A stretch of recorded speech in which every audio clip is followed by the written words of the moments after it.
How is everybody? It's Roadside here, back with a brand new Call of Duty Mobile video, and we are also back to uploading regular Call of Duty Mobile content. So the new Season 10 update has just landed, and in today's video we're going to be going over the new weapon balance changes for this season. Let's get straight into it. So first up, we have two new weapons to the game. First, the CBR4, which most of you probably know as the P90. CBR4 is a controllable SMG with a large magazine. Its 5.7mm bullet brings stronger penetration and smaller recoil, which can exert a strong dominance in mid to close range. The SVD is a semi-automatic sniper rifle that is highly mobile. It has a medium to high firing power, dealing slightly lower damage. Opponent can be easily eliminated if shot in the upper chest area. We have a nerf to the Shorty, which is a shame because I was just starting to really have fun with the Shorty. Shorty's dominance in close-range combat continues to overrule secondary shotguns. To balance out secondary shotguns, we have adjusted Shorty's damage, increased its shooting interval and recoil recovery, and shortened the range for lethal shots.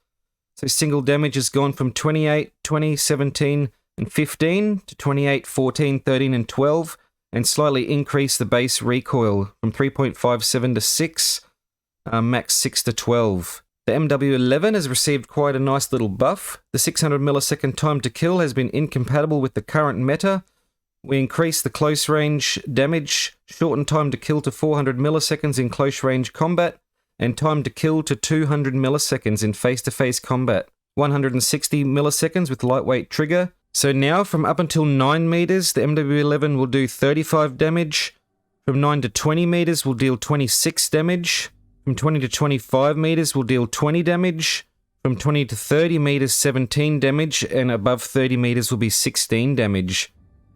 That's quite a nice little buff. Headshot damage multiplier from 1.4 to 1.75, and chest and abdomen damage multiplier from 1 to 1.15. Next, the swordfish. The pentaburst mode tends to affect aiming accuracy, which creates a skill barrier for players. Therefore, we shortened the burst interval and increased the magazine capacity to increase accuracy. Burst interval decreased from 0.2 to 0.16. Default magazine capacity increased from 36 to 40.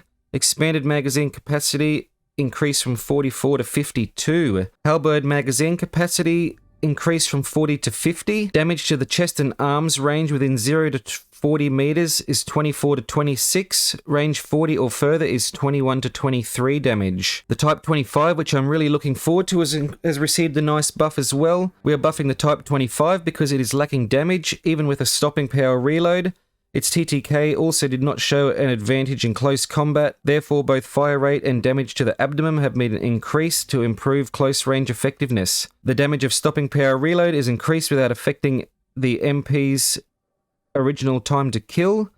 Decreased horizontal recoil by 30% and vertical recoil by 20%. Fire rate increased from 790 rounds per minute to 857, which is quite nice.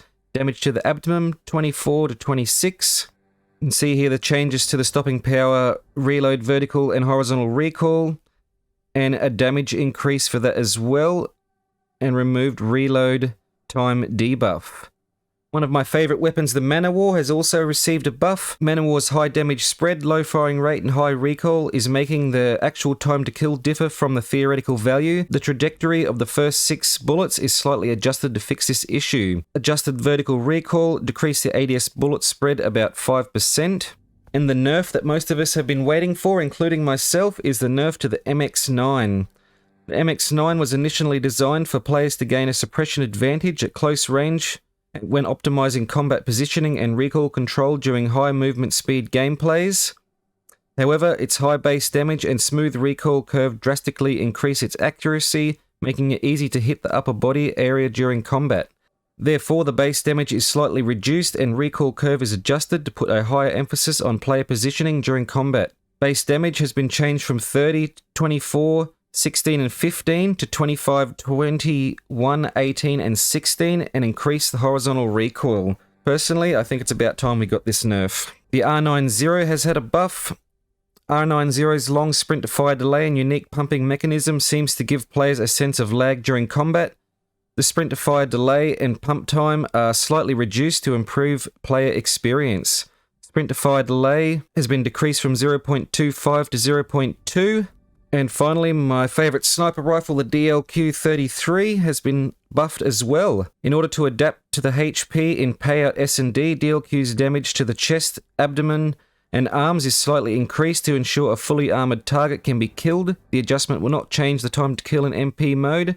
Damage to the chest, abdomen, and arms has been increased from 135 to 150. So there we have it, guys, the weapon balance changes for Season 10. Let me know in the comment section below what you think of these changes and which weapons you will be using in the coming season.